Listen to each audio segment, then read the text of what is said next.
Amidst a storm of controversy and escalating geopolitical tensions, U.S. Defense Secretary Pete Hegseth embarked on a crucial tour of Asia-Pacific allies, beginning with a high-stakes visit to the Philippines.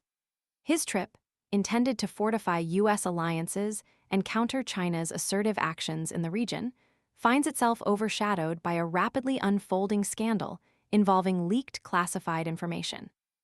The very foundation of Hegseth's mission, to project strength and reassurance, is being tested by the weight of this domestic turmoil. Hegseth's meeting with Philippine President Ferdinand Marcos Jr. in Manila set the stage for this delicate balancing act. The two leaders reaffirmed their commitment to a strong bilateral defense partnership, emphasizing the need for unwavering solidarity in the face of increasing threats. Hegseth's powerful imagery, shoulder to shoulder, underscores the urgency of this shared commitment.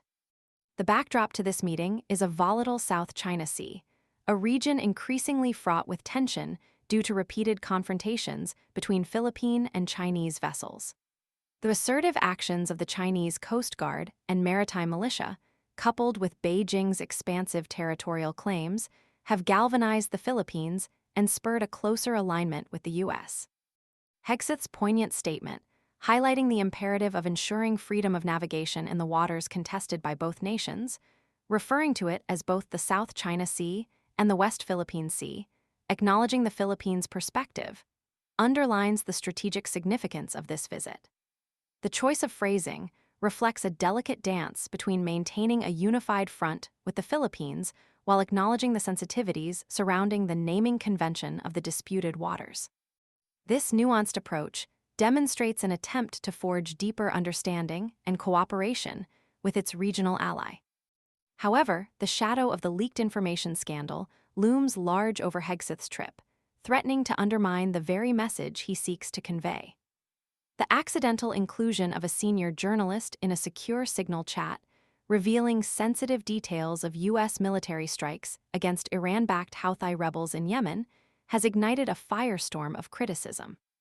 The leak has raised serious questions about national security protocols, accountability within the Department of Defense, and the competence of Hegseth himself.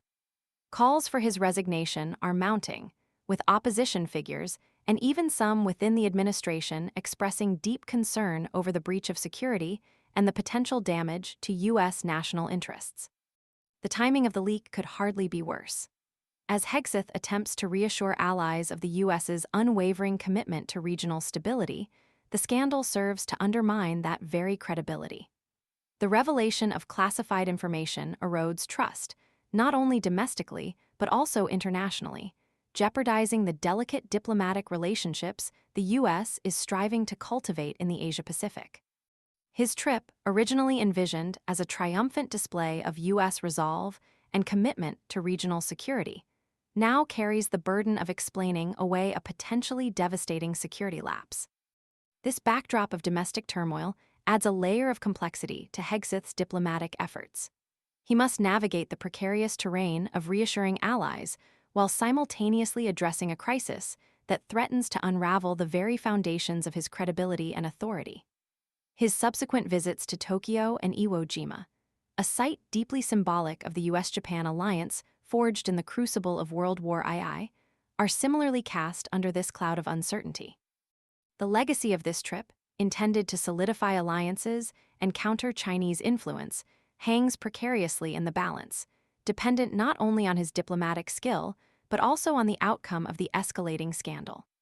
The question remains, can Hegseth salvage his mission amidst this brewing storm, or will the leaked information ultimately overshadow his attempts to strengthen vital U.S. alliances in a pivotal region? The answer remains uncertain, as the gravity of the situation continues to unfold. The future of Hegseth's tenure, and indeed the trajectory of U.S. foreign policy in the Asia-Pacific, hangs in the balance.